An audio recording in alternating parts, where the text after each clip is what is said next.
kale mu bigambo byo twenda okubuuza okwemereza okusabira abasibe iyo mu bigambo byo kyogera kuki ngaisimu lyavire ga president Museveni yakati katunonenkereze mbu yafunye intelligence ndio okusaba kujja kufuba political mu bigambo byo 0752884880 ni 0700 amasimu gaida kuba asatu ekine nayo asatu kalana kalana alo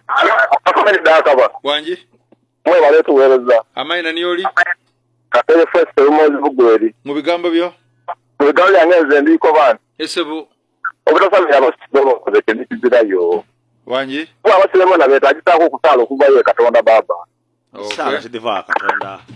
dija wa katonda alo wanji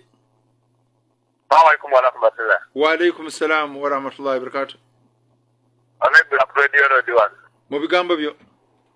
nambuze ngo muntu wale nesa katondo kusalo abantu kusabira abantu katonda wayiwe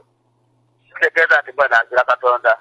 kaitwe kiri kaka RDC bakagwa sebo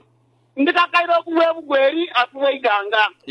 RDC kusabira abasibe nabera kiza bese kizilata abera kisanire ayo ganindo enindo government yari nenindo neri sainene ndowaza balawo izoba cyabo cyategereka nga inzoba leta unaku aba bakora situation obubi abantu abandi kale toyanza oyombega alo wanji government yenendo mukale muna naga yindo gana ono minister FDC kisache naibe mu bigambo byo byange muna chairman wena atalaje obutitiziika inabutwala ni mukereziya baleke basabira abantu kubanga ezira kitasabirwa mukale tweyanze ge tukoya amatimu asatu tugemye 5 okidinga mba kuidukira mu kire kyonkobi ekyazipu oboira ndi kulingirira ole yakubye ekikalo nafuluma muno mbange mpalerinze inuma nibona mungaine ngirya ayi zipi yagisibya atya